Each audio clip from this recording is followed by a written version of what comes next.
Bismillahirrahmanirrahim. Dear viewers, welcome in the 13th segment of our serialized presentation on Quaid Azam Muhammad Ali Jinnah's concise life story. We shall discuss the following: the indefatigable Jinnah, his incessant campaign for the realization of the mission of the Muslims of India, followed by Jinnah Gandhi talks and the Simla conference, along with rest of the leaders of India with Viceroy Lord Wavell. Coming to the first segment, in spite of his advancing years, the Quaid was covering the subcontinent like a storm on two legs, blasting the accusation of the Congress that the Muslim League did not represent the Muslims of India. Wherever he went, Muslims turned out in their thousands to listen to him, and they looked upon him as their liberator. He held the Muslims spellbound with the beauty of his oratory, and they intuitively felt he was giving voice to their own inner feelings and thoughts. He gave them a message of courage and hope. In return, they gave him their unstinted loyalty and support. The name of Jinnah, the Quaid Azam, had by now become a household word. His face familiar through hundreds of thousands of photographs that were hung in homes and shops. The Muslim League had reached Muslim masses in towns and villages, in fields and factories, in schools and colleges. Pakistan had a magic appeal for the Muslims of India, who saw in it the end of decades of humiliation, suffering, frustration, and suppression. From now on, Jinnah's speeches were directed towards equipping the Muslims to assume responsibilities in a free Pakistan, which no power on earth could deny them. Addressing a gathering of students at Aligarh University on 10th March 1944, he said, "We are getting nearer and nearer our goal, that is Pakistan. You must divert attention now from mere clerkships. So far, all big business has been in the hands of Hindus or Europeans. But I have of late noticed a real desire among Muslim businessmen to enter the field of commerce and industry on modern and scientific lines. Together you should make your preparations." Turning his attention to the problems confronting Muslims, he said, "Another very important matter which I wish to impress on you is that no nation can rise to the height of glory unless your women are side by side with you. We are victims of evil customs. It is a crime against humanity that our women are shut up within the four walls of the houses as prisoners. I do not mean that we should imitate the evils of Western life, but let us try to raise the status of our women according to our own Islamic ideas and standards." In a message on the occasion of Pakistan Day on 23rd March 1944, the Quaid said, "We are nearer realization of our goal of Pakistan and the achievement of our freedom than ever before. Muslim India will not rest content until we have realized our goal. For us, Pakistan means our defense, our deliverance, and our destiny." The Congress press replied, "Pakistan was a mere dream of politicians obsessed with a minority complex." The Hindu Mahasabha screamed Pakistan would be achieved only over their dead bodies. But Muslims thundered back, "We want Pakistan." Quietly but untiringly, the Quaid continued to lead the Muslim nation nearer and nearer its goal. Surprisingly, matters were far from being favorable in that vital province of the Punjab, where Malik Khizr Hayat Khan Tiwana was the Unionist chief minister. The Quaid visited the Punjab in April 1944 and had frequent discussions with Khizr to find a formula whereby a Muslim League ministry could be formed in the Punjab. Khizr at first reacted favorably, Machinations of the Unionists, however, succeeded, and Khizr was checkmated. On 27th April the same year, the Quaid issued a press statement that his talks with Khizr had failed. In the meantime, my dear viewers, negotiations between Gandhi and Lord Wavell for resolving the deadlock having failed, Raj Gopal Acharya approached Jinnah with a formula for a compromise between the League and the Congress. On 17th July, Gandhi wrote to Jinnah that the two should meet to discuss the political situation. Do not regard me as an enemy of Islam or of Indian Muslims. I have always been a servant and friend to you and to mankind. Do not disappoint me. To this, the Quaid replied he would be pleased to receive Gandhi in his house in Bombay after his return from Kashmir. The meeting of the working committee held in Lahore on 30th July authorized Quaid-e-Azam to negotiate with Gandhi. In his presidential address at the Council of the All India Muslim League on the same day, the Quaid said, referring to Raj Gopal Acharya's formula and to Gandhi's letters, at last, and it is all to the good and conducive to further progress, that Mr. Gandhi has, at any rate in his personal capacity, accepted the principle of Pakistan. Continuing further, the Quaid said, finding that they, that is the Congress, did not succeed with the British and their intention was to blast the demand for Pakistan, they now want to negotiate with the League. He referred to the Hindu press and quoted some passages to show as to what depths the Hindu press had sunk in abusing him. Then he referred to Raj Gopal Acharya's formula, which had been given to him on take it or leave it basis. He said, this is pure and simple dictation and not a sincere desire to negotiate. Coming to Jinnah Gandhi talks, my dear viewers, Gandhi came to see the Quaid in his house in Bombay on 9th September 1944. And these talks between the two leaders continued until the 27th, when the public was informed through a press statement that the talks had ended in failure. And Jinnah Gandhi correspondence that had taken place during the talks was released to the press. It transpired that although Gandhi posed that he was accepting the principle of Pakistan, his precedent condition that it should be accepted by a plebiscite of all peoples of Northwest and Northeast was a negation of the fundamental basis of Pakistan, which only was a right of the Muslims to determine for themselves as a separate nation.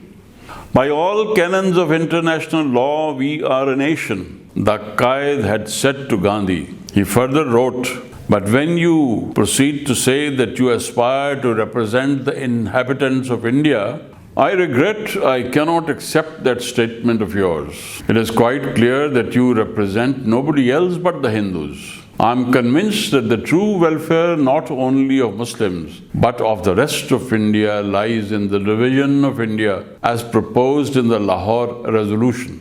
Gandhi wrote in reply, if your letter is the final word, there is little hope. Can we not agree to differ on the question of two nations and yet solve the problem on the basis of self-determination? Jinnah replied that Gandhi was laboring under a misconception. Can you not appreciate our point of view that we claim the right of self-determination as a nation and not as a territorial unit, and that we are entitled to exercise our inherent right as a Muslim nation, which is our birthright? Gandhi replied he did not accept that Muslims were a separate nation. However, Gandhi conceded that if there was to be a partition, let it be a partition as between two brothers. If a division there must be. But this admission was hedged in with a clever proviso. When Gandhi continued to say, I can be no willing party to a division which does not provide for the simultaneous safeguarding of common interests. such as defense, foreign affairs, and the like. The Quaid, replying to Gandhi's suggestion of division between two brothers, wrote, "I really do not know what this means and shall like you to elaborate this proposal and give me some rough outlines of this new idea of yours." But Gandhi, in his letter to the Quaid dated 24th September 1944, moved away from that position. He said, "I proceed on the assumption that India is not to be regarded as two or more nations, but as one family consisting of many members." The Quaid retorted in his letter of 25th September, "I find that the question of the division of India as Pakistan and Hindustan is only on your lips, and it does not come from your heart." To this letter, Gandhi replied that Jinnah was too technical and requested, "If you will accept my advice and permit me, I would attend the open session of the Muslim League and address it." Jinnah replied, "Let me inform you that only a member or delegate is entitled to participate in the deliberations of the meeting of the council or in the open session respectively. I regret I have failed to convince you and convert you, as I was hopeful of doing so." At the end of Jinnah Gandhi talks, the Quaid informed the press that it was not possible to reach an agreement with Gandhi, but added, "We trust that this is not the final end of our efforts." Gandhi said the breakdown is only so-called. It is an adjournment sine die. Commenting on these talks, Krishna Menon writes, "The only practical result of these talks was to reveal for the first time the concrete features of the demand which the Muslim League had been pressing without so far defining, and further to enhance Jinnah's position and prestige amongst the Muslims generally." Explaining the reasons for the failure of Jinnah Gandhi talks, Louis Fisher wrote, "The wall between Gandhi and Jinnah was the two-nation theory." On 4th October 1944, the Quaid called a press conference to explain his point of view on the failure of his talks with Gandhi, as a letter had issued a press statement on the talks on 29th September. Our reporter asked Jinnah, "Is there any possibility of your meeting Mr. Gandhi in the near future?" The Quaid humorously replied, "Mr. Gandhi says that it depends on his inner voice. I have no admission to that place. I cannot say." Towards the middle of October 44, the Quaid explained in Bombay in an interview to the correspondent of the Daily Worker, a London daily, the concept of Pakistan according to the stand taken by the Muslim League is Pakistan will not tolerate any outside design or aggression on this subcontinent. We will observe something like Monroe Doctrine. He emphasized, when the British say United India, they mean perpetuation of British imperialist domination. They want us to take all the burden and responsibilities of the war efforts as subservient while keeping power in their own hands. He concluded his statement saying Pakistan was the only lasting solution of India for all parties and interests concerned. Coming now to a very important part of this presentation, my dear viewers, is the Simla Conference. On 14th June 1945, Lord Wavell announced a set of proposals in a talk relayed from all stations of All India Radio. He said that it was not an attempt to impose a constitutional settlement, but it was hoped that Indian parties would come to an agreement among themselves, and to this end, he said, he was inviting Indian leaders to take counsel with me with a view to the formation of a new executive council, which would include equal proportions of caste Hindus and Muslims. It would be an entirely Indian council, except for the Viceroy and the Commander-in-Chief. The Council would work within the framework of the present Constitution, and its formation was merely an interim measure without prejudice to the final constitutional settlement. Lord Wavell announced he would invite to the conference those who were provincial premiers at the time, ex-premiers of those provinces where Section 93 was in operation, leaders and deputy leaders of the League and Congress parties in the central legislatures, leaders of the Nationalist Party and the European Group, Gandhi and Jinnah, as the recognized leaders of the two main political parties. He declared in case the conference failed, the status quo would continue both at the center and in the provinces. But I can assure them, that is the Muslims, that there is behind this proposal a most genuine desire on the part of all responsible leaders in the United Kingdom and of the British people as a whole to help India towards her goal. On the 24th June 1945, as arranged, the Viceroy had separate interviews with Jinnah, Gandhi and Maulana Abul Kalam Azad. In his talks with the Viceroy, Azad protested against the principle that the Muslim League alone would be entitled to give names of Muslims for inclusion in the Viceroy's council.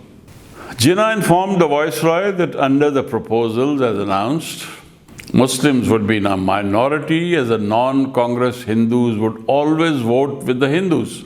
In order to allay these fears, Quaid suggested if the majority of Muslim members opposed any measure, it should be automatically dropped. The Viceroy explained, according to him, it would be contrary to democratic principles and practice. Another point raised by the Quaid was that only names suggested by the League should be selected for Muslim seats, and the League would never accept any Punjab Unionist or Congress Muslim to represent Muslims in the Viceroy's council. In the end, Quaid-e-Azam demanded that the League should have an adequate share in the important portfolios. The conference, now known as the Simla Conference, met at 11 o'clock in the morning of 25th, 1945 in the Viceregal Lodge in Simla. Among the 21 representatives that attended the conference, Muslim Leaguers were Jinnah, President of the Muslim League; Liaquat Ali Khan, Deputy Leader of the Muslim League Party in the Indian Legislative Assembly; Khwaja Nazimuddin, ex-Premier of Bengal; Sir Ghulam Hussain Hidayatullah, Premier of Sindh; Sir Muhammad Sadullah, Premier of Assam; Hussain Imam, leader of the Muslim League Party in the Council of State.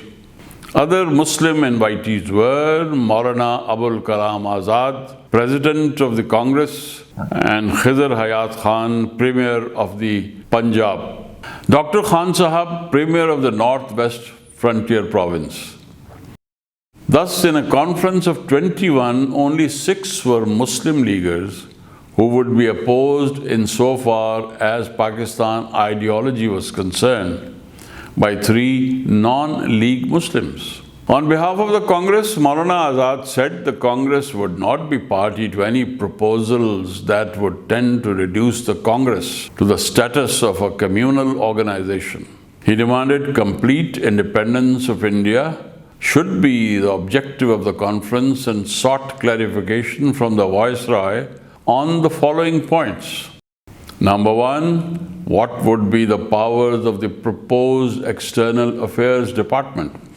What policy would the Allied powers adopt for the independence of the countries of Southeast Asia after the termination of the war? 3, what would be done to make the Indian Army truly national and to bring it close to the people? And 4th, what would be the relationship between the proposed national government at the center and the Indian princes and their peoples?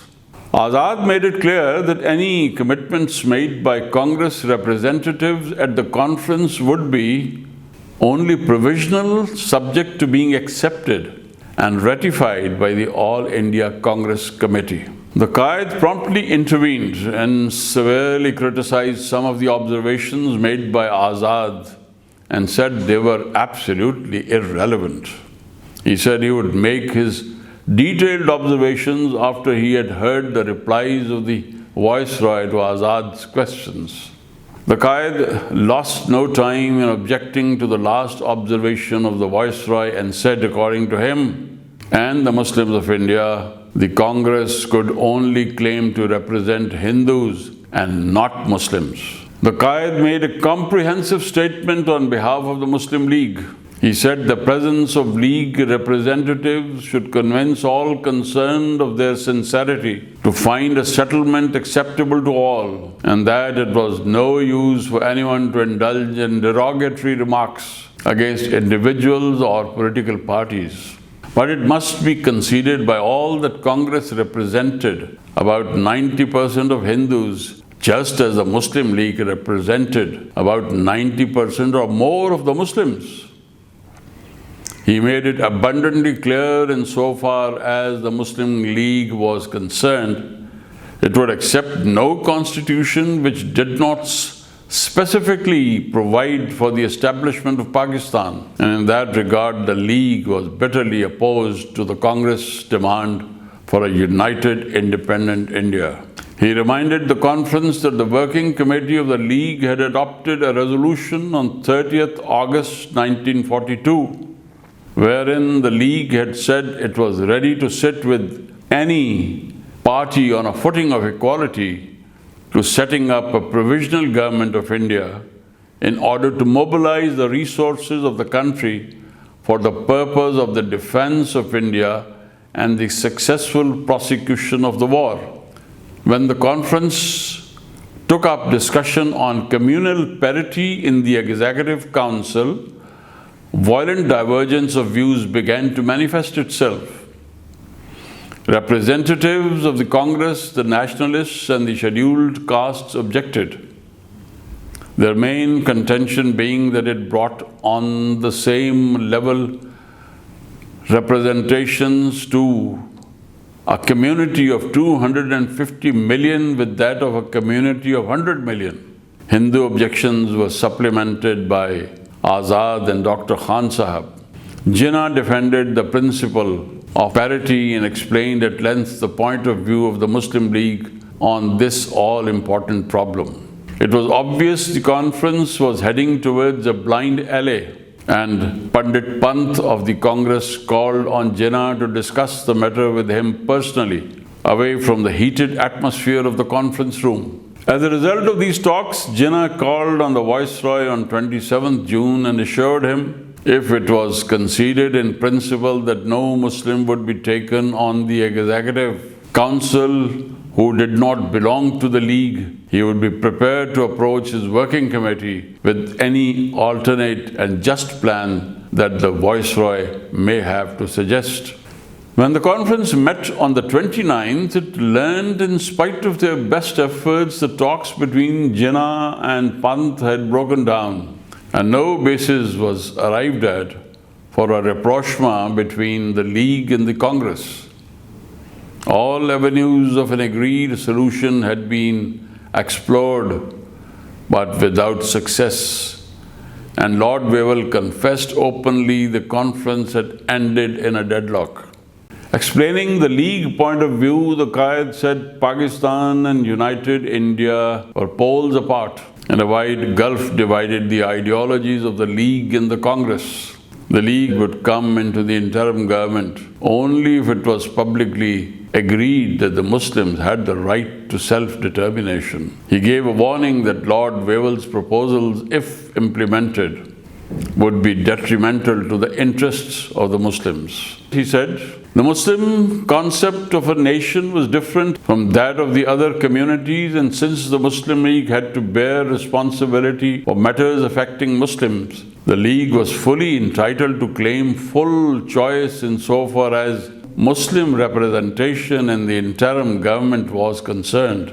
On the same day, Lord Wavell, in his concluding address to the conference, said he had discussed in private with many members of the conference, but when I explained my solution to Mr. Jinnah, he told me that it was not acceptable to the Muslim League, and he was so decided that I felt it would be useless to continue the discussions.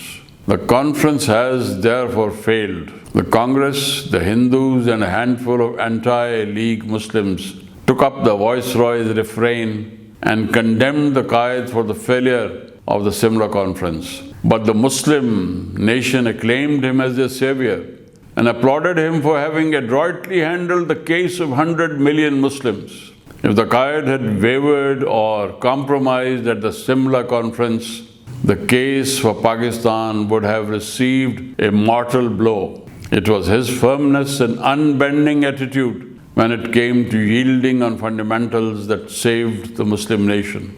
Dear viewers, I am sure that having become fully aware and cognizant of Quaid-e-Azam's resolute defense of the rights of the Muslims, there would not be any shadow of a doubt that Quaid-e-Azam Muhammad Ali Jinnah was the only valiant Muslim leader of India who could weather the severest of storms and yet lead the Muslims to the much cherished victorious fruition of their arduous voyage aimed at achieving independence as a nation. Thank you very much. Inshallah, see you in our next segment.